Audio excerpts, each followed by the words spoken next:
You're watching The Breakfast Club. Morning, everybody. It's DJ Envy, Angela Yee, Charlamagne the God. We are The Breakfast Club. We got a special guest in the building. He just celebrated his birthday. He just released the album, and he has a movie out today.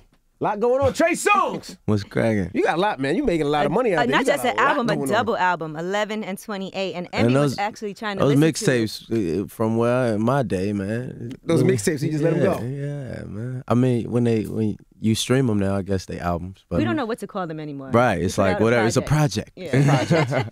Envy was trying to listen to it up here, but he started getting too hot and bothered. So stop it. He's going to have to wait till he gets home. We're not going to start this interview like this or close this interview like this. No, you said you had to wait till you get home. Bro. All the time. You didn't say that just now? What he said? Envy. What? Don't make me pull up the audio. Gosh. You didn't say, I'm listening to this Trey Songz album, but I can't listen to it up here because I got to be in the mood with my wife. I did say that on a couple of songs. That's real. A couple of songs. But then there's some songs that you probably, I don't think would pertain to your wife either. We're not going to start this here. Leave my wife out of this interview.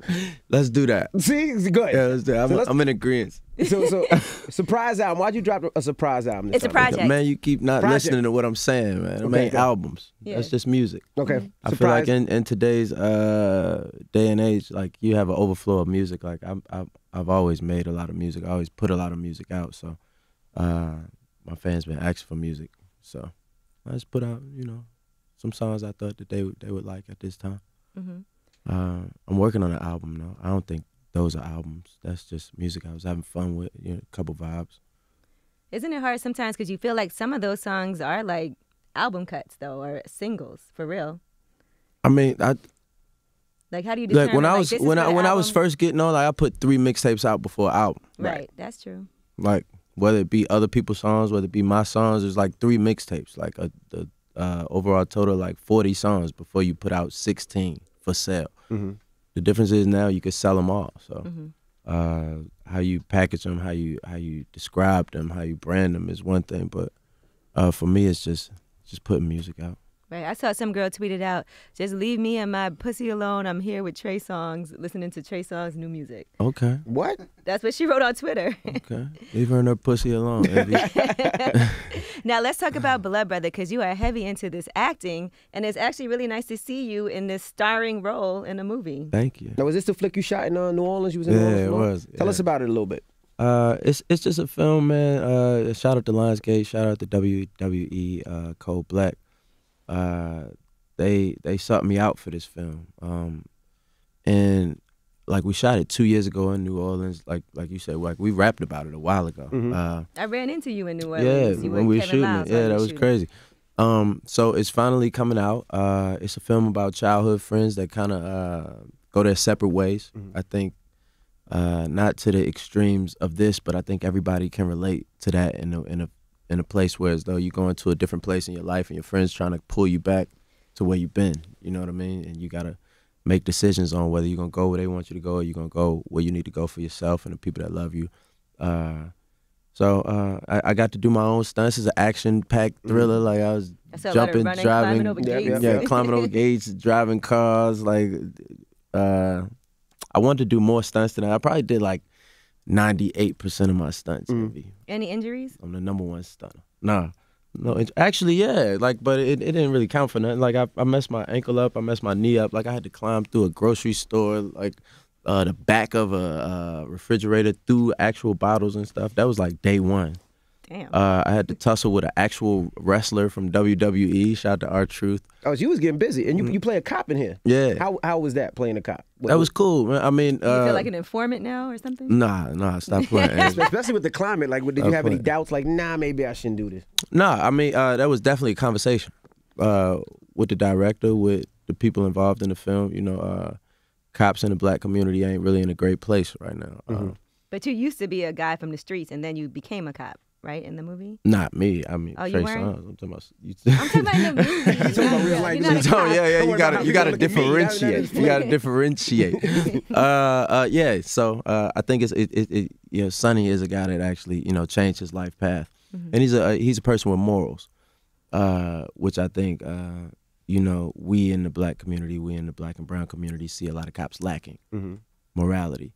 So it was important to me to actually speak with police officers in the New Orleans and Algiers community, and I spent a couple days with them, just talking about how they address certain situations, how they move, how they handle themselves. And I think it was great for Cold Black and Lionsgate, as well as the screenplay writers, for a black man to be the person with morality in this. Like, it's actually a white boy going crazy, and like 10 years ago you wouldn't have had that. Right. That, yeah. If you don't know, those roles would be reversed. Your best friend in the blood brother. Your blood brother is a white kid, white boy.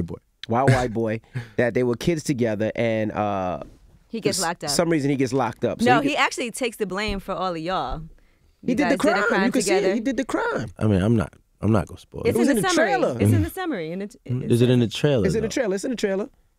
Okay, it's in the summary. Yeah. You Google it. The summary. The summary. It's in the trailer. And the It's a trailer. journalist. Right. So the white boy gets locked up, and Trey picks him up out of jail, and he continues that life, and we see And him Trey's and a Trey cop.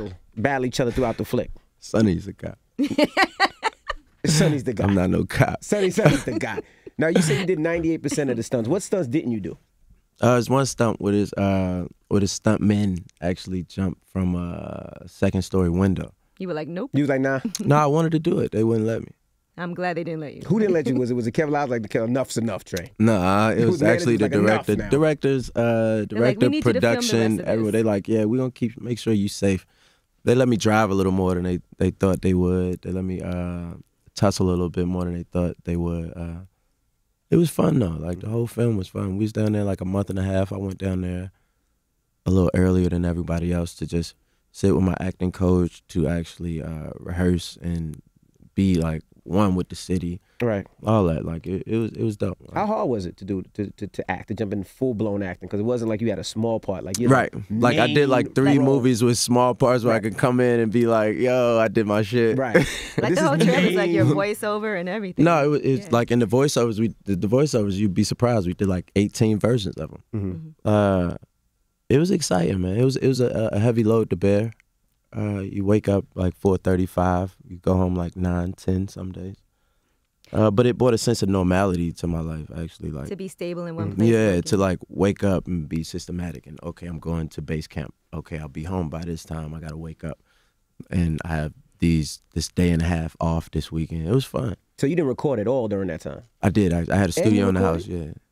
Studio in the house. Did it make you look at cops differently, being that you actually played a cop in the movie, and then you also sat down and met with some cops? Does it make you look at what they have to do in a way? Because we always look at it from our point of view, right? As civilians that have to deal with the cops and how we feel when the cops approach us. Did you look at it from their point of I've view? always kind of understood cops from a point of their nervousness. I've understood that they have families at home. I've always like understood that. What I haven't understood is how the good cops never speak out when the bad cops go crazy. True. What I've never understood is the brotherhood within you all. If there are good cops that everybody speaks out about every time that a black man is shot down, where are they? Where are the voices of the good cops that speak out against those that have obviously went against their moral clause?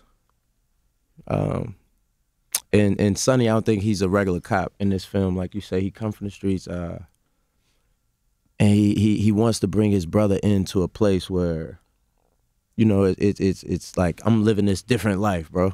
Come on, let me help you. And I think a lot of people will relate, like I said earlier, in that, because of that. Because like I said, everybody, whether it's to the extreme of somebody trying to take you to hell and like kill you, whatever, that's one thing. But when you go into a different place in your life, I think everybody who's took steps up the ladder of success or changing themselves, you've had people that want to bring you back to who you were when you're trying to leave that alone. You have people that, try to sneak you into thinking this is who you should be. Like, where you from ain't always where you at. Or it's more about where you're going. Imagine the dilemma of really being a police officer, but your best friend is a criminal, gets out of jail, is doing things. Are you supposed to be responsible and turn him in? Or are you supposed to overlook those things? I mean, you got to watch the movie. I'm asking, what would Trey do? Trey ain't no cop. You gonna keep saying I said that. 3 times. Trey ain't no cop. Now with the movies, do you want to do more movies and less music? Because I mean, this is a big role, and I wouldn't say more movies, less music. I say more movies. I mean, music is something I love to do, but you know, as I grow and you know, I've accomplished a lot musically. Not to say that I'm done with that. Mm-hmm. Just to say that acting is a new forefront. Mm-hmm. You know, over the years I've dibbled and dabbled, and it's been dope to take on small role, and then take on a role of this stature, and have the whole production company behind me, have the director believe in me the way he did. Like it's a different feel. I don't think I'll ever stop making music, even if I stop putting music out. Like I just put like them two, like I've been making music out. Like I never stopped making music. As much as people say, "Where's the music?" Yeah, that album out Like, last year. Like yeah, but that I think music is so much of a pastime now. It seems as though like a person could put a mixtape out right now. 3 weeks later, they like, "What a new music!" What a new music, yeah, absolutely. Yeah, because that's the way people intake everything from Instagram stories. You know, if you look at your first Instagram story, it's probably 60% more than your last one. Mm-hmm. That's just the attention span of people these days. So, as far as that's concerned, like I love making music. I continuously make music, but I think it's just a different time. Do you feel like they put you in a box for music now? Maybe because they want the braids tray sometimes. The funny thing about the braids tray is everybody say they want the braids tray. That's when y'all motherfuckers wasn't buying my music. That's when motherfuckers was not listening to me. Right. But you know, I popped when I cut my hair. Like everybody, we want the braids tray back. You wasn't fucking with me, and if you was bootlegging my shit. Well, damn. What about a good biopic? I could see you playing like maybe an artist or something in a movie. That way you get to sing and act. Yeah, I'm staying away from singing and acting because. Really? Yeah, I mean, I think a good biopic would be good, but. A great reason why I chose this role is because no one would think that I would do this role. Right, that's a fact. I was like, how did you feel the first time you saw yourself like on that screen in this movie, watching yourself? Is it like a surreal experience? Like, damn, I'm starring in a feature film. Or what did Mama Song say when she seen you up on there, making her baby proud? Oh, you know, she came down there, checked it out, and Did she everything. cry? Nah, she ain't do no crying. It was a gratifying feeling, you know. It was like it was just a different experience, like being number one on the call sheet and going and knowing. And I had this conversation with the director before we actually we chose to move forward, because I turned this down 2 times before I actually did it. Why'd you turn it down? I wanted to focus on music. And I felt like if I was going to act in a film, I had to like dedicate a certain amount of time and a certain amount of passion and realness to it. Like, just because y'all giving me this role just because I'm Trey Songz. Like, if we're gonna be real. So for the people that act all their lives, the people that take acting classes from the time they 5 years old, and like They're looking at you like, yeah, they looking at you like, okay, you know, and those are real actors on set. right. Those are extras on set sometimes. Those are the people that are like paid nothing to be there and stay all day, that have, you know. So for me, it was more important that I have the time to be able to dedicate real passion and really be able to do it, instead of just saying, okay, cool, I'll take that and I'll take y'all money and I'll do a half-ass job and y'all put it out like it's 2 years later.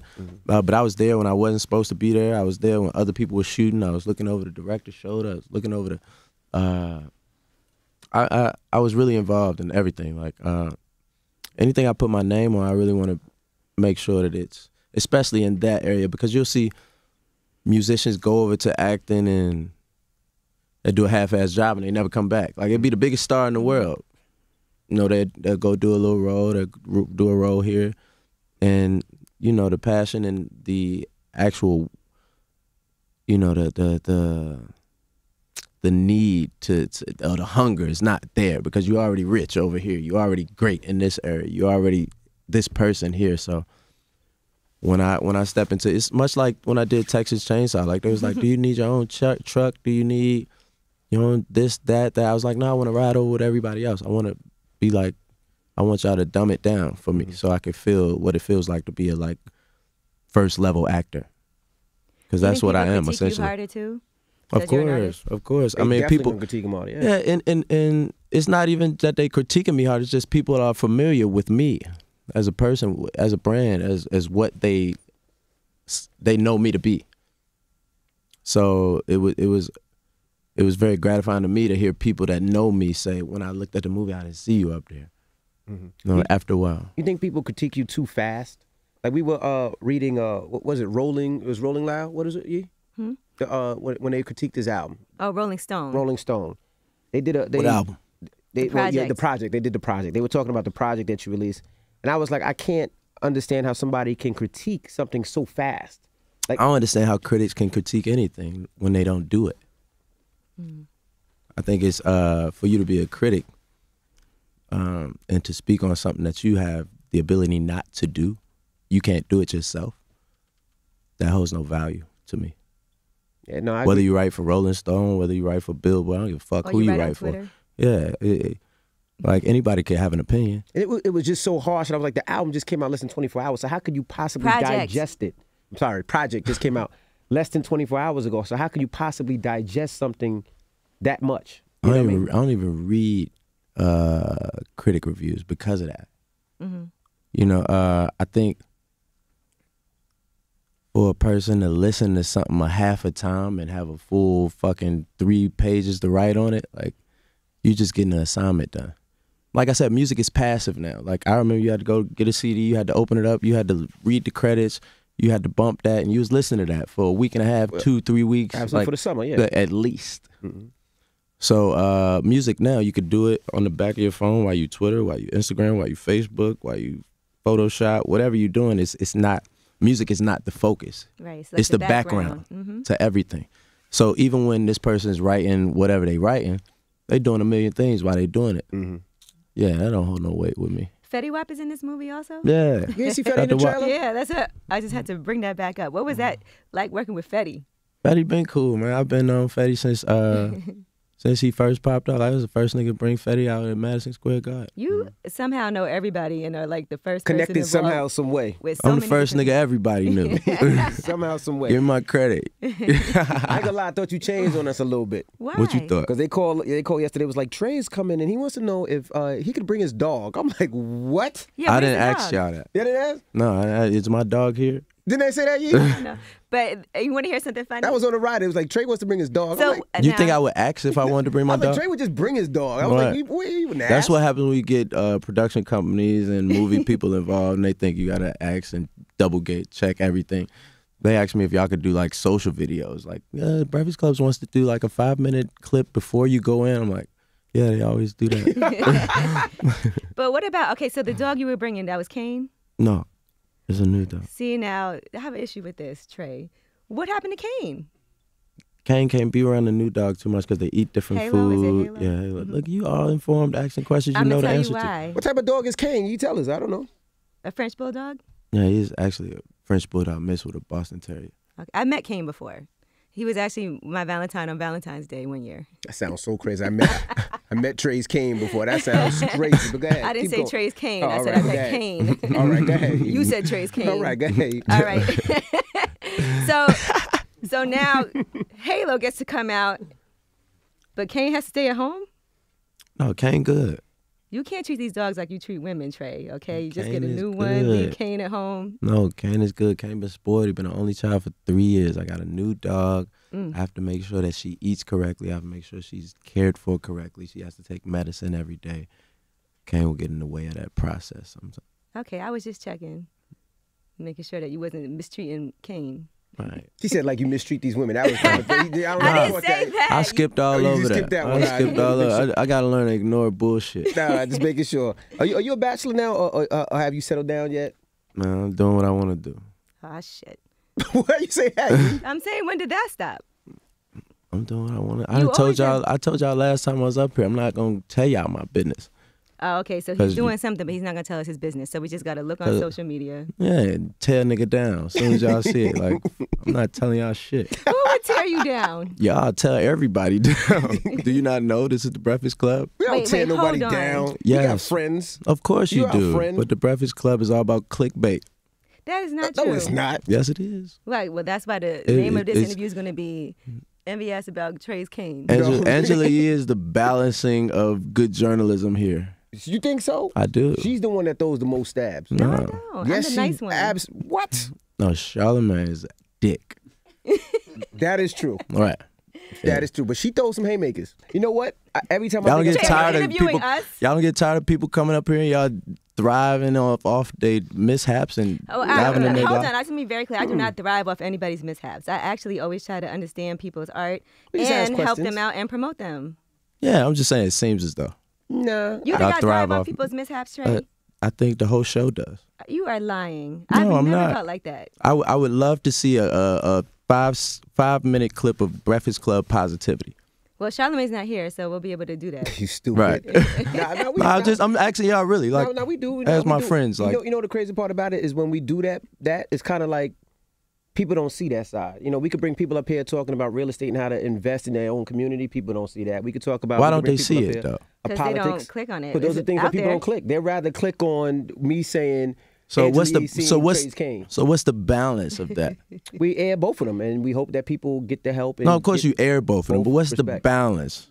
Like we just had these authors for Color Girls who have considered politics. Trying to I get- thought that was a great discussion. Trying I to get read their African book. American women into politics more. And they Right. talk about their history and their background in politics. I felt like that was a pretty great, positive interview. I have my book club, so we bring authors up here a lot, and I think that's strictly That's on. dope. It's what people prefer to click. You know what I mean? No matter what we do up here is positive in our lives that's positive, people will prefer the negative things or something. Right. that's So I bad that think y'all happens. should also assert that in the interviews to the people y'all interviewing Yeah, we do. and uplift those people and showcase that within them people.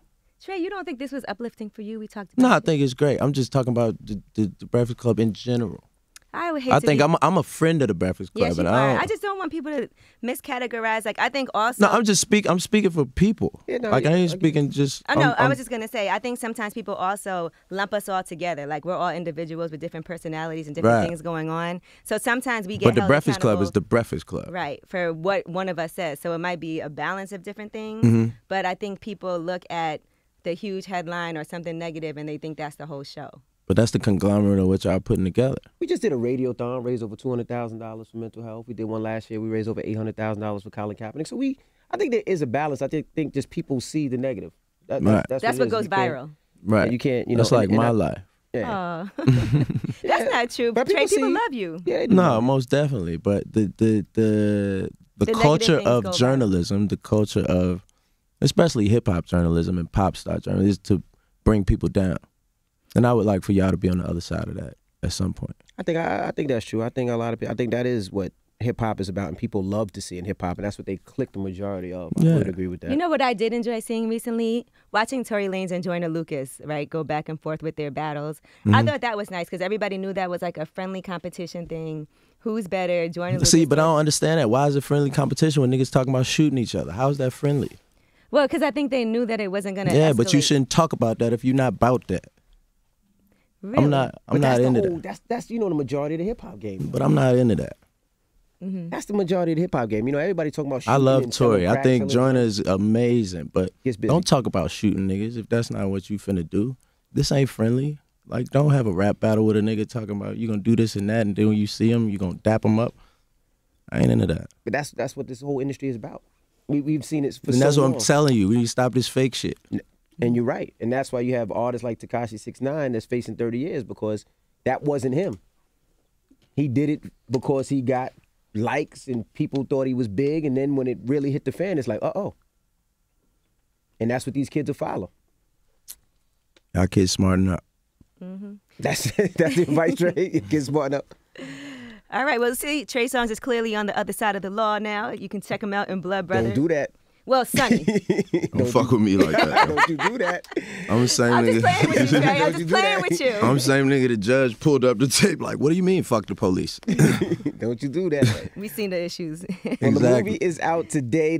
The project is out today. Oh, you corrected yourself for I the ain't messing first with time. Trey today, man. Trey go a little crazy. I told you that time I brought Trey to the club and somebody threw a sign up and Trey stopped in the middle of singing R&B and said, "What that gang sign mean?" Let me ask you a question. I said, I ain't Envy messing always with want to bring up old shit. See, look, you just brought up something negative. Why can't you talk about? That's what I'm talking about. See, That's what I'm saying. why don't you talk about the Valentine's It's in Day y'all event nature. that we hosted with Trey? It's in y'all nature. No matter how can't. much positivity is brought up, y'all He will just bring a said nigga it. down. That wasn't y'all. He said it. Yeah, because it's y'all. That's Y'all a are a damn group. shame. We're a group. Yeah. We are not a group. This It's is not music. No, that's your Cody right there. If he get knocked, you going with No, him. We all going down. I'm telling. Oh shit. Great. Great. Well, pick up Trey's project right now, 11/28, and definitely go check out the movie Blood Brothers right now. And we I love appreciate you y'all. for joining us, man. Those were questions I would just looking at my listen, Twitter and stuff. No problem. Awkward silence. It's the Breakfast Club. It's Trey Songz.